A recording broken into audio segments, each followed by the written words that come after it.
The world over, nature offers the necessities of life. Water, without which there is no beginning. Light, which quickens plants to life. And air from which beings of flesh and blood draw their breath. The world over, nature unfurls carpets of meadow under the hooves of the herbivores.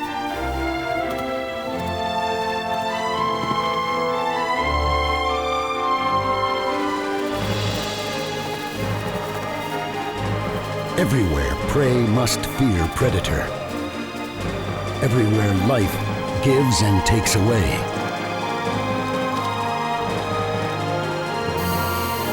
Life battles life. But here, more than anywhere else, nature has created ingenious obstacles. She hoists up walls under the walker's feet. She becomes the enemy.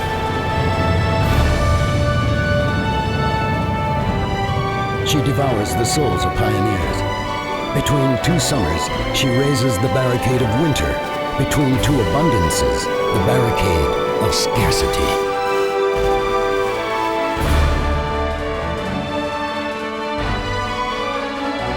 Here, before you, nature streaks the horizon with a line of ice, a line of liquid. Here one must endure never-ending challenges. One must be stronger than rock, stronger than water, stronger than fire. Here in the northern part of this vast land called America.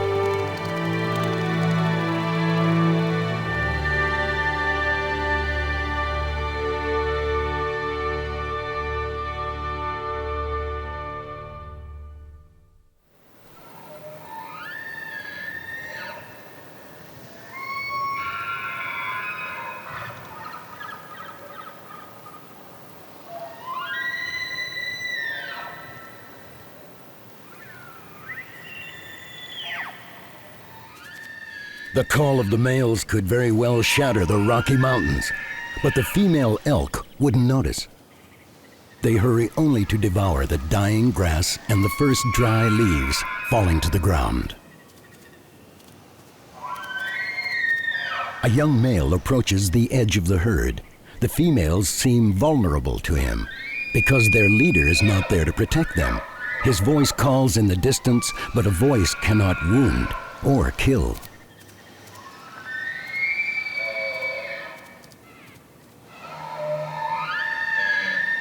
Another opportunist approaches, tempted by the same bounty.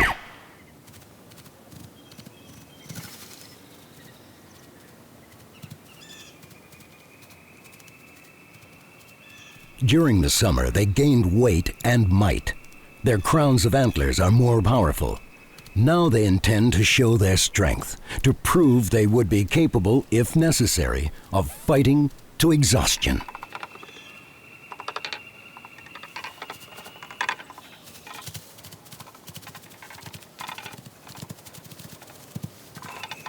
Each autumn, the youngest observe their elders.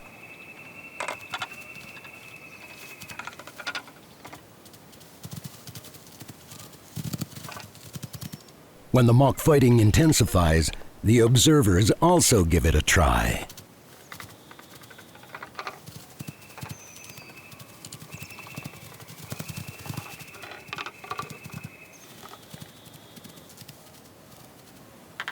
Next year, they will no longer be apprentices or spectators, but competitors in their own right, despite the possibility that the ruler in these parts might teach them a lesson if he returns.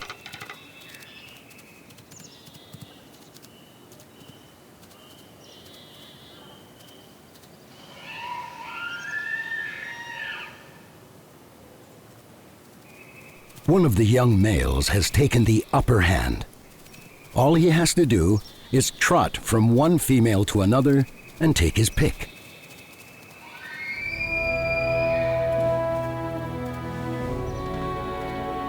The suitor's antics cannot last long. Moko, the elk leader, has returned to his territory.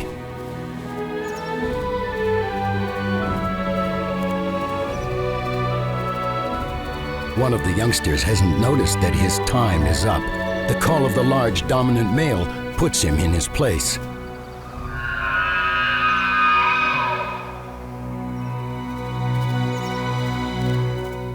Moko doesn't have to exert himself to chase them. The bachelors gallop off to their shady woods.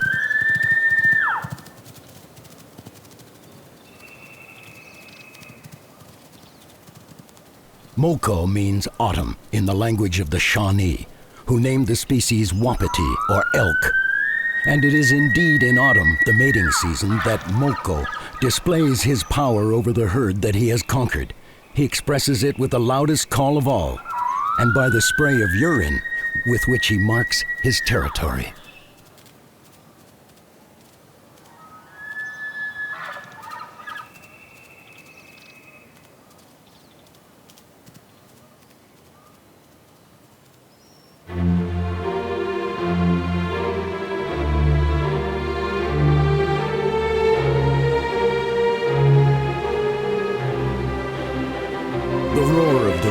Of Western Canada drowns out the bellow of the elk, the Athabasca, the Bow, the Red Deer, the Clearwater, and the Brazeau rivers all spring from the Rockies before cutting across the prairies in the east and joining the Great Lakes or the Atlantic. They were there before the last ice age, called the Wisconsin Glaciation, which broke apart this countryside more than 50,000 years ago, and so they say, before the mountains rose up 120 million years ago.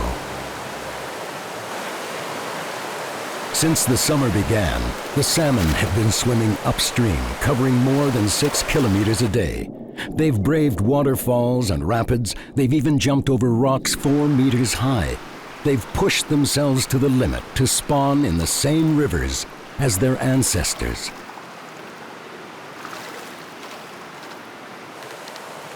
Whether they're swimming against the current to get close to their spawning grounds or swimming with the current to return to the ocean, the salmon are exhausted, worn out, vulnerable. Waiting in ambush is the king of North American predators, the grizzly bear, who according to the Shasta people had frightened even the Great Spirit.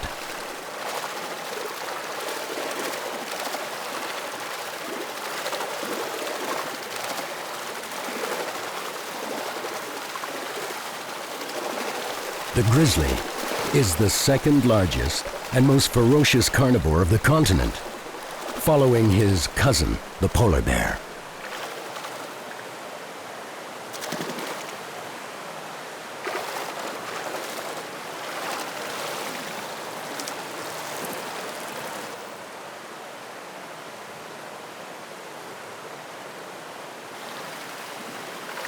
Near the source, the concentration of salmon as well as the scarcity of shallow waters in this area make the predator's job easier. In fact, the fish leap, choke, and sometimes suffocate.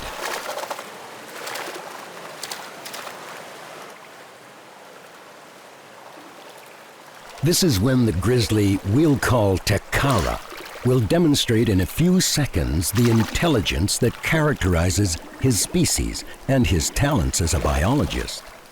First, Takara inspects the fish he's just caught.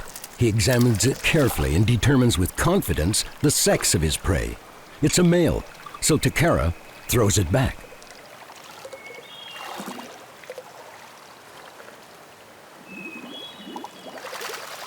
A little further away, another salmon, overcome with exhaustion, waits to be captured. Once again, Takara performs his anatomical examination. It's a female. This time the grizzly treats himself. He's noticed that her belly is full, containing over 20,000 eggs. She would have laid them, this evening perhaps, in a nest of stones in the riverbed.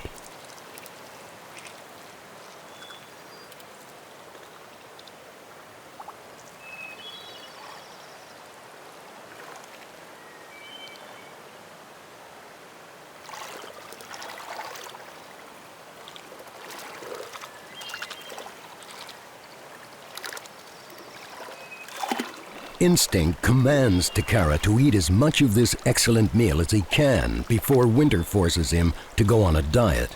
Soon, like the elk, the grizzly will have no more than a few pieces of bark to put between his teeth.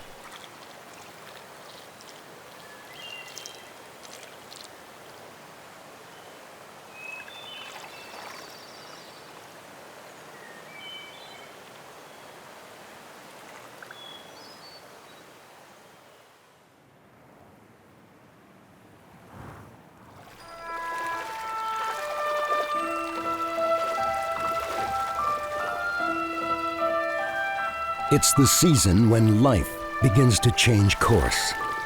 When time begins its passage from fall to winter, from sun to ice. The caribou, called reindeer in other longitudes, set out on their quest for winter pastures, the same ones year after year.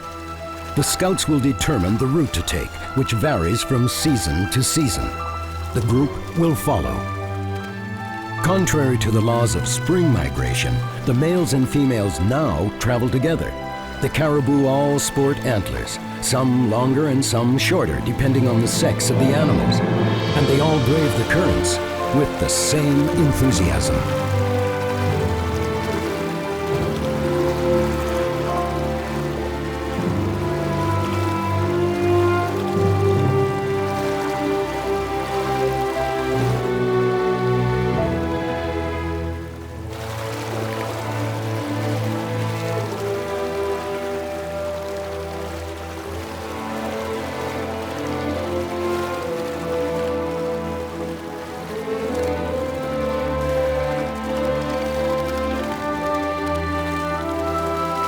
They finally reach the other bank, but the group has completed only one leg of its long journey.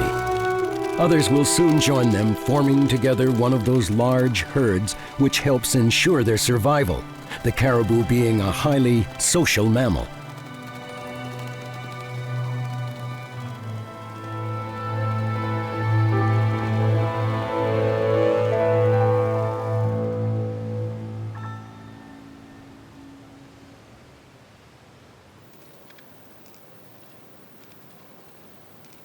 Taking advantage of the last rays of the dying sun, a squirrel observes the law of the land. To survive, he must accumulate resources before the harsh season sets in.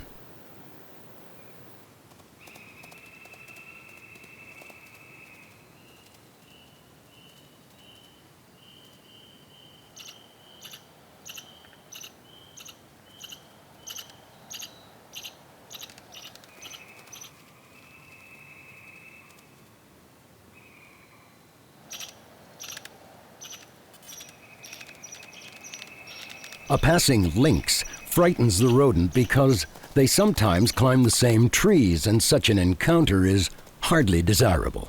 The squirrel sounds his call of alarm.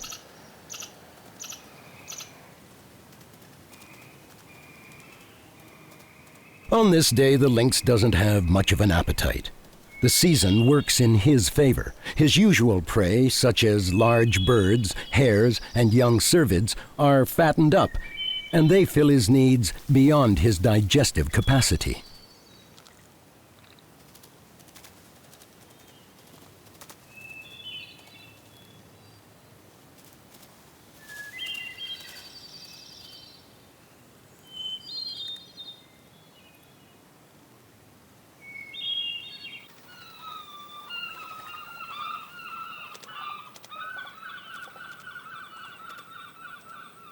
Nothing remains for the king of predators except what's left of the king of migratory fish, the corpses of the weak, the fragile, the fallen.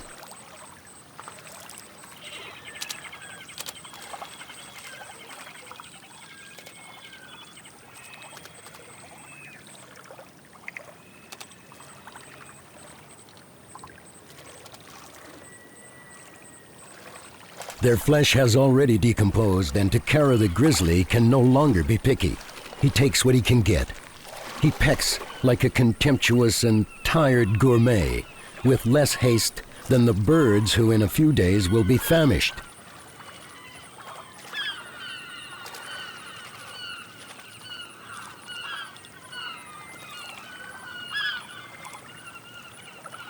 Mew gulls and osprey flock around the meal.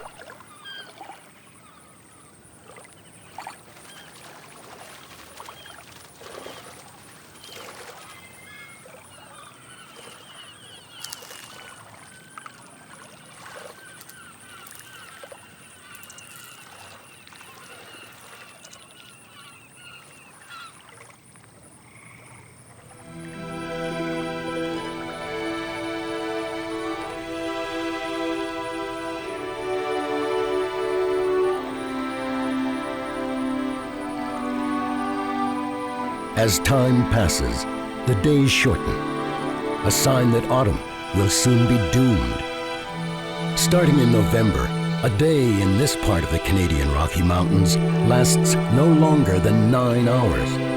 The temperatures drop. They'll soon fall below minus 20 degrees Celsius.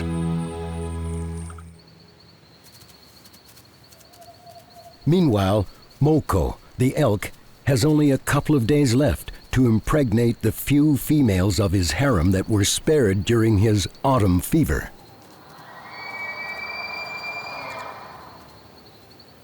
One female in particular, Mahawk, shows very little resistance to his advances. There is now no risk that the large male, weakened by 6 weeks of mating, will hurt her. Between September and November, Moko has spent so much energy reproducing and so little time nourishing himself that he's lost 20% of his weight. With winter approaching, he's in terrible physical shape.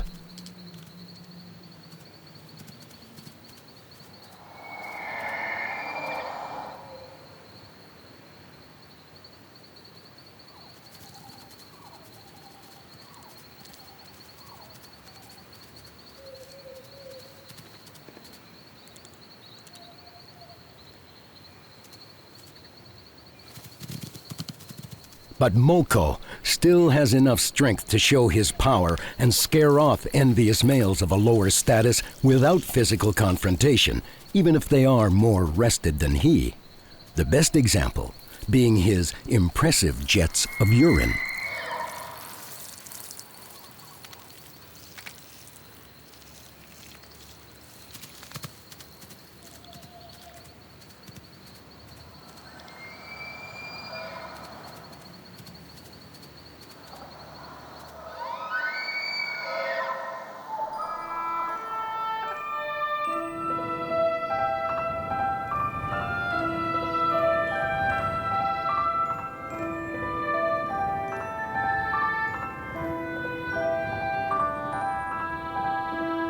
The chill of winter gradually settles on the mountains and prairies. A cold that seizes body and nerves, all the more due to the dryness caused by the Pacific mountain range, which isolates the region from moist ocean air. The mountains hold back the rain clouds, cooling those that linger until they release an abundance of snow. Ultimately, they create winds that will pierce the body of any living being. January has arrived. Here, north of the 49th parallel, the months of December, January, and February could also be named cold, wind, and desolation. Tonight, the temperature might plummet below minus 30 degrees Celsius. Here, winter kills every day, every night. Struck by a fatal numbness in the middle of a frozen lake, a bighorn sheep has abandoned his party. The crow's beaks have repeatedly poked out his hollow sockets and have already torn his frozen flesh to shreds. The scavengers are feasting. The crows, who normally live in couples, now flock together. In this land of snow and ice, the task of cleaning up belongs to a few individuals, none of whom will allow their responsibilities to be taken away from them. Ever since he distinguished himself from his cousin the wolf 3 million years ago, the coyote considers no carcass foreign to his world. He has staked his claim by waging war against the winged species.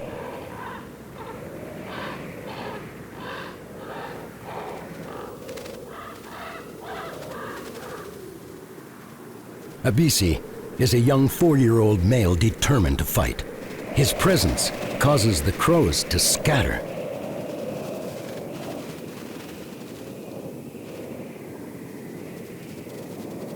Soon, a female joins him.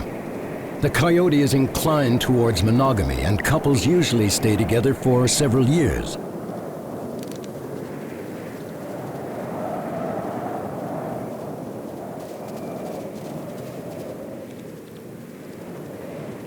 Despite appearances, the birds have not given up. Black and white magpies smaller than crows join in and take turns at trying their luck. That resounding cry is that of a bald eagle, one of the most majestic birds in North America.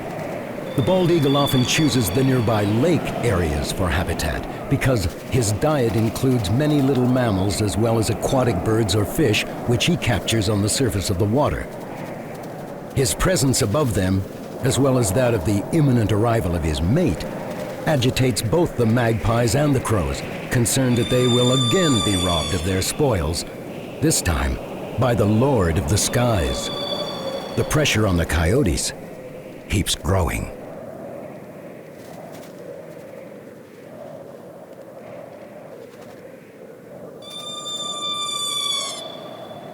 The volatile ones become belligerent. Abisi's mate pretends to make a hasty retreat, but this is a shrewd tactic. She's noticed one of the crows has dropped a morsel of meat outside of the battlefield. It will be hers. And instantly, she becomes a target.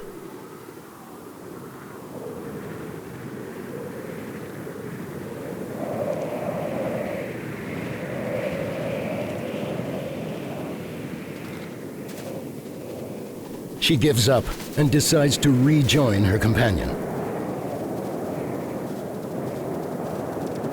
Gradually, the two eagles in the sky swoop down in tighter and tighter circles. The coyotes must choose to fight or search for better luck elsewhere. One of the rules of winter is that one should not waste one's calories unless it's absolutely necessary. Abisi decides to leave. The murderous winter has surely killed in abundance, and other carcasses elsewhere await.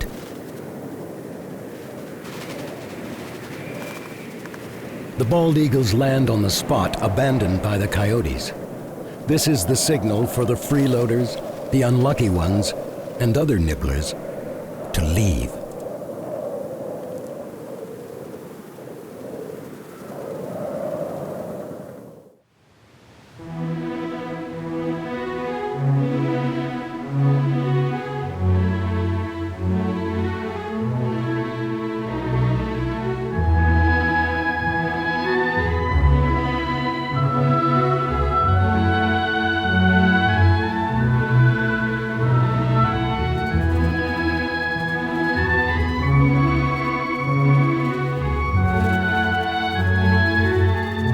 Vast, epic prairie, an ocean of grasslands that spreads to the east of the Rocky Mountains, the survivors push forward. As we shall see, the bison would not have survived without the help of the very predators who almost wiped them out: man.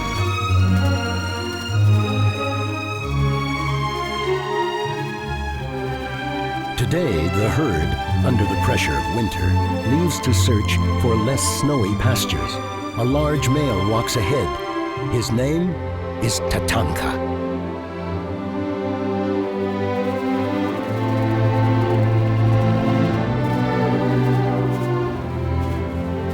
Tatanka and his family knows how to find meals of grasses that are still edible under the snow.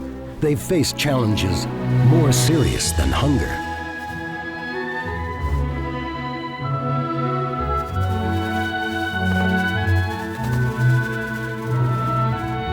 The American bison is larger, more powerful than the European bison. But if it took a few centuries to wipe out his European counterpart, the American bison were all but exterminated in only a few years. In the 19th century, there were approximately 60 million of them roaming the plains. It was then that the conquest of the West led to a massacre. Some of the meat was used to feed the railway workers, but the primary purpose of the annihilation of the bison was famine and ultimately submission of the native peoples. The population of the North American bison was virtually wiped out, but miraculously, it was possible to later restore the species. While Abisi crosses the prairie in search of a carcass that the birds of prey will not compete for, he finds himself confronted by the brown expanse of the great bisons. He'll get through, after a brief encounter, a momentary confrontation between 2 legends of the West.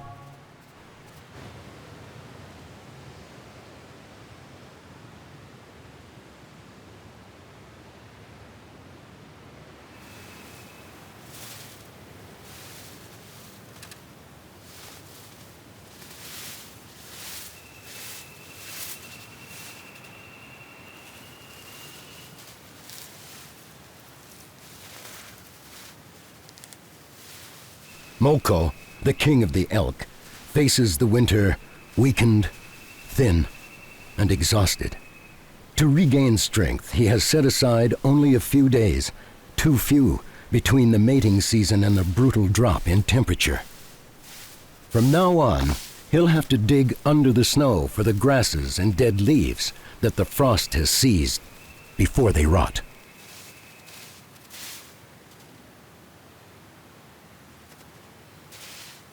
Times are tough.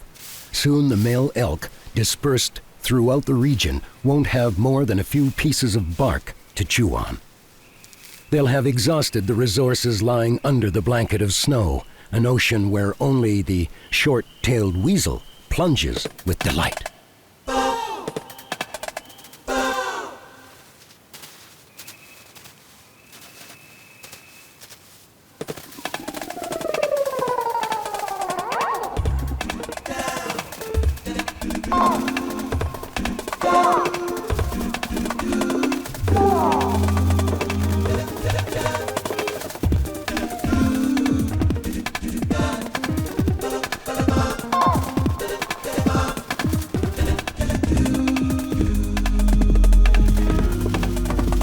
A tuft of black fur at the tip of his tail indicates that his coat had been dark during the mild season.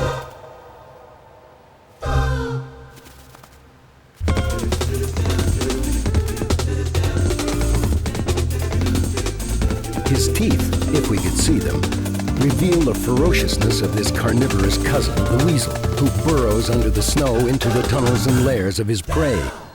Invisible, on the other hand, are the odors deposited everywhere by his anal glands to mark a territory that can cover up to 40 hectares in the winter.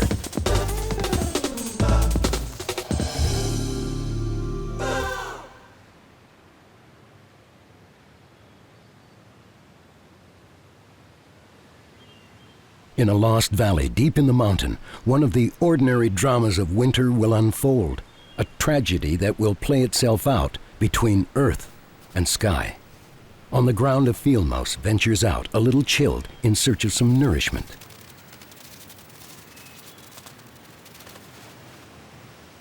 In the sky, a northern goshawk dives into the blowing wind.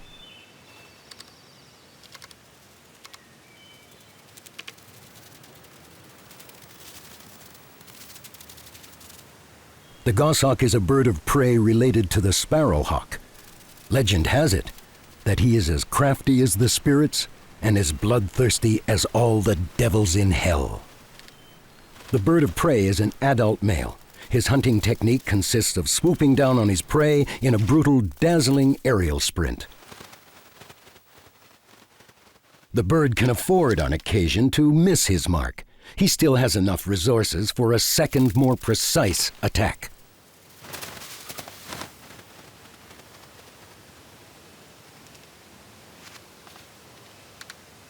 With only a few beats of his wings, the goshawk carries his prey to a branch where he'll swallow him whole.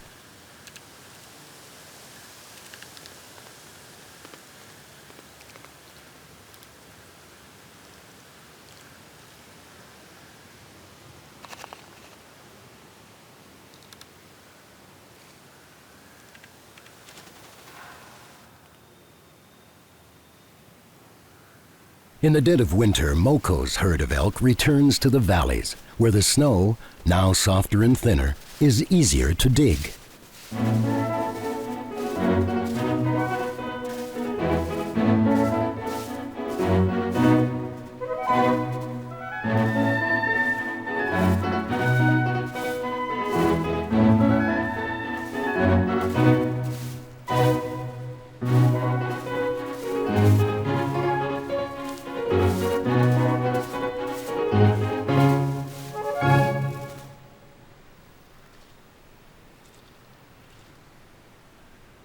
In the surrounding areas, the trees offer a ragged and nutritious piece of bark to any who'll bother to rip it off.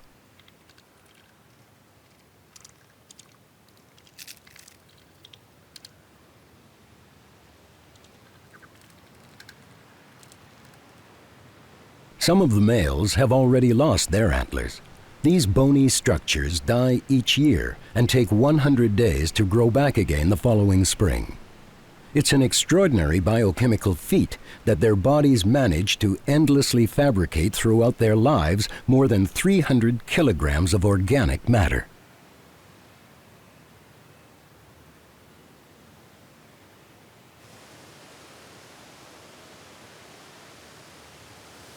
Moko has left his herd and will spend the winter by himself. He has ensured, as he must, the hardiness of his group. His name means autumn, the time of year in which he fulfills his destiny. In winter, there is much less for him to do.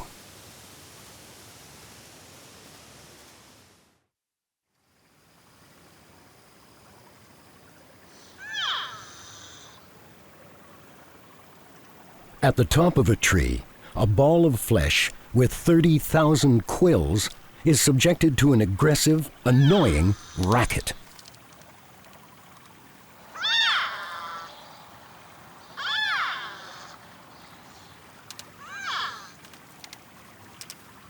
It's coming from the ground.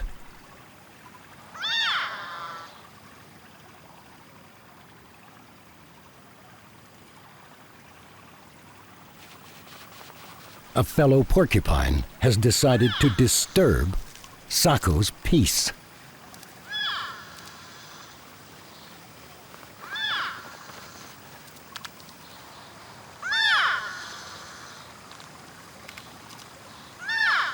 The squabblers are porcupines, normally solitary, whom only the winter brings together.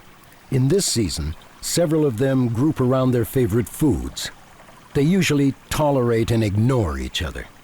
Porcupines are the only species in North America adapted to nourish themselves on bark and tender twigs in the highest branches of trees. Their long, curving claws, a strong tail to help them keep their balance, and the adhesive flesh in their palms allow them to climb to the treetops. Liberated from the presence of the intruder, Sako decides to climb back down to the ground and return to his den, from which he rarely strays.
A few months have passed. In May, though there is still frost in the middle of the night, the temperatures range between 10 and 20 degrees in the valleys.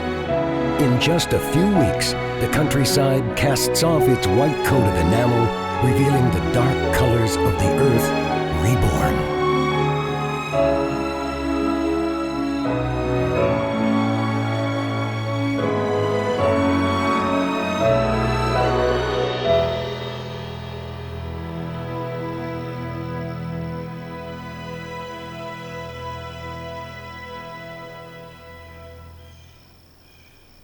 Gradually, the rocks warm, capturing in their shadows the heat of a more generous sun. In a rock fault, one of the most venomous snakes in the world warms his torpid body.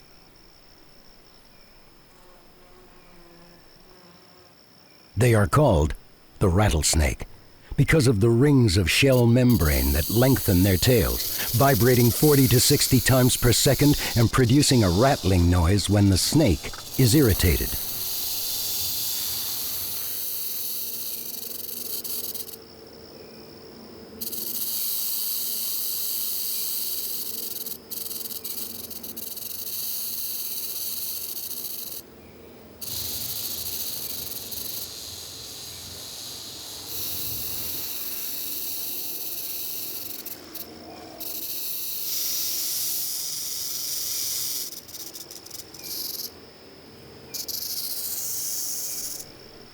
This rattlesnake, whom we'll call Stawabi, meaning cold in the language of the Blackfoot, is a member of the western diamondback rattlesnake species.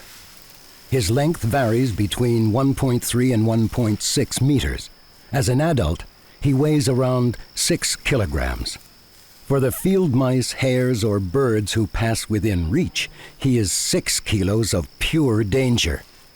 Revitalized by the warm stones, Stawabi goes back home. A habitat of small, dry rocks with plenty of detours and contours or brushland suits the rattlesnake, who can disappear at any moment in the gaps in the rocks or mouse holes. Another snake approaches on the same side of the rock. It's a bull snake, a constrictor, a great devourer of small mammals. Stawabi keeps up his guard. Occasionally, the bull snake may display cannibalistic tendencies and attack other reptiles. When in danger, the rattlesnake's strategy is to sound a warning signal. But the bull snake is deaf, like most serpents, and indifference, more than fear, will cause him to continue on his path.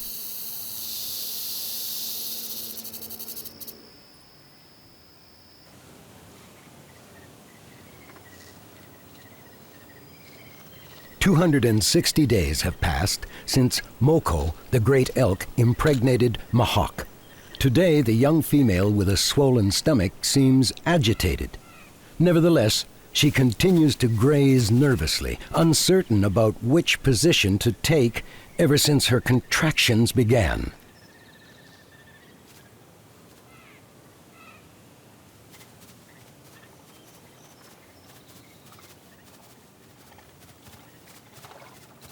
The amniotic sac has finally appeared, the usual sign that birth is imminent.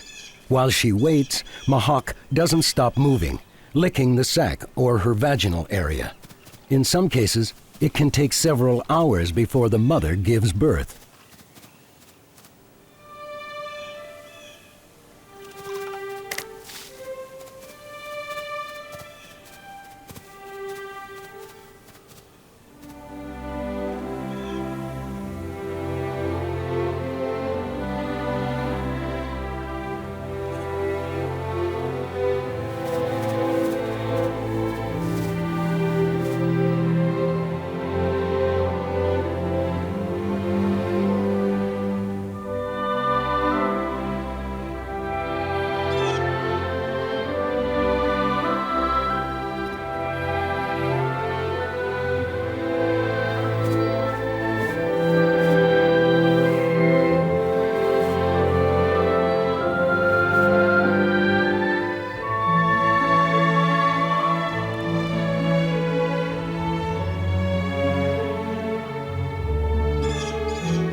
The work continues.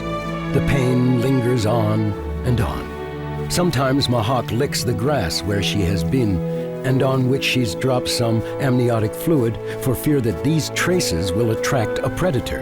The longer the wait, the more opportunities the cougar, the coyote, or the grizzly will have to spot her.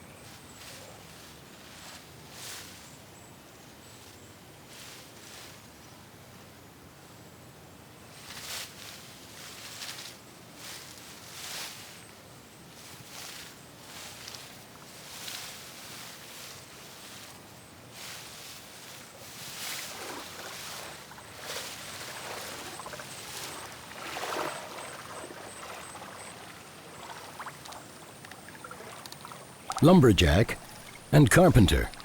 The beaver doesn't stop coming and going in this intense work period. From the forest to his dam, from the hedged field to his hut, he comes and goes and comes and goes again, which is what his name, Itsiaki, means in the language of the Blackfoot.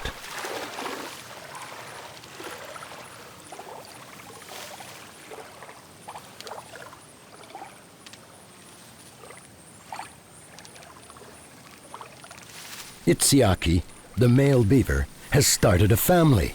He is monogamous, and his little ones born last year will stay with their parents for 2 or 3 years.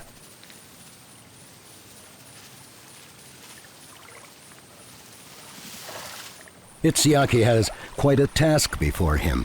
He must rebuild a dike worthy of the name, as well as a few artificial basins downstream from the current, and he must see to the upkeep of the hut structure, consisting of a ventilation shaft, a living room, a submerged exit, and an eating area. The whole family helps him cut wood, chop it, and then transport it to the construction site.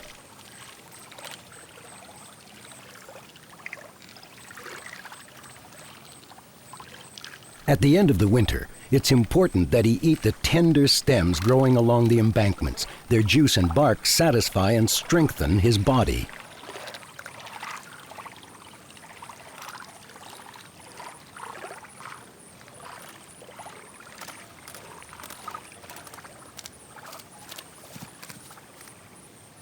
The teeth of the beaver are both the tools of his trade and the utensils he uses at the table. His incisors are exceptional. Long, sharp, and strong, they grow continually. To limit their growth, the animal has to constantly rub his upper teeth against the lower ones. The layer of enamel is dark orange in color and thin, which facilitates the abrasion. Everything where the beaver is concerned is suited for his work and for the consumption of materials made of wood. In fact, he can chew twice as powerfully as a human.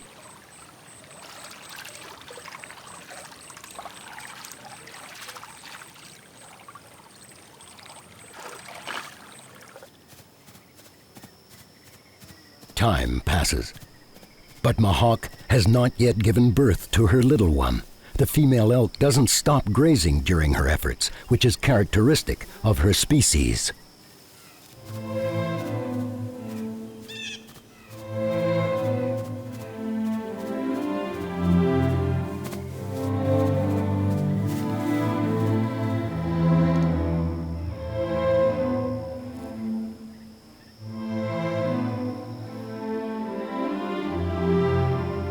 Numerous factors can complicate the birth. 6 hours may pass between the moment when the amniotic fluid sac breaks and the arrival of the baby. 6 hours of danger for the mother and her baby.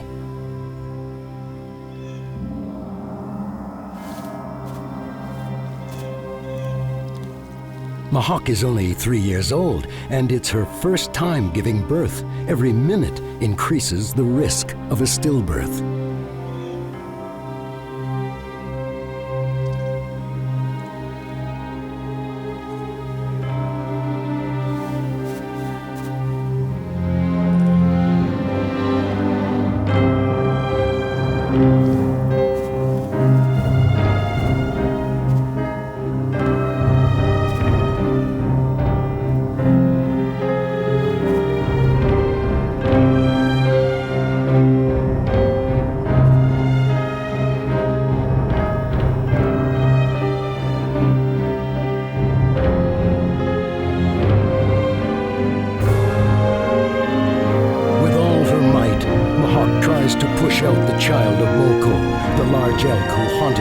Of Jasper.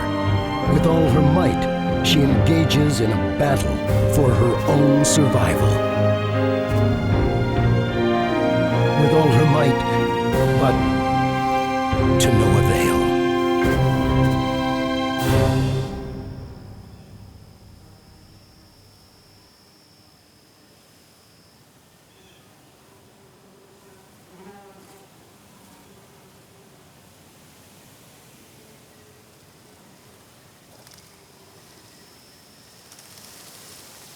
While Mahawk endures her struggle, another mother close by has already overcome one of her own.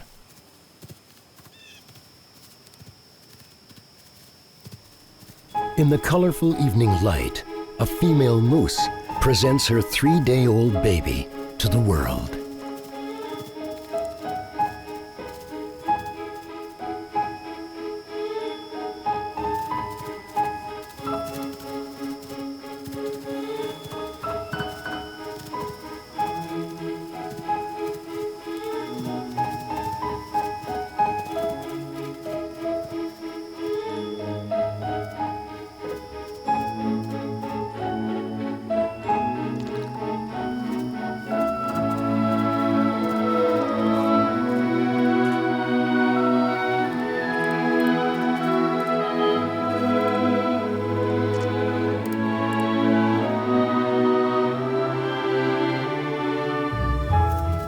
The moose is the largest, strongest, and the most remarkable member of the cervid family. The mother invests her tremendous strength in caring for her baby. If necessary, to protect her child, she'll kill any stranger who approaches. The little one now weighs 20 kilos. Every day he gains 500 grams. Later, in the middle of the summer, he will gain 2 kilos every day.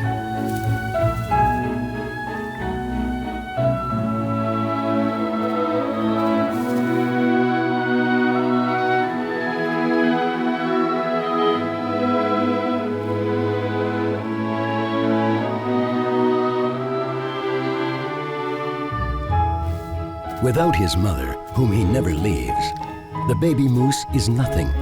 She alone can defend him. He must therefore find the courage and strength to follow her wherever she goes.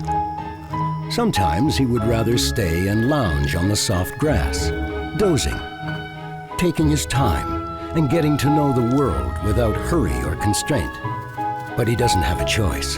When destiny promises mountains to climb, immensities to cross, cold to endure, and when all the memory of the species says that he must confront the lightning spirit and the fangs of the cougar.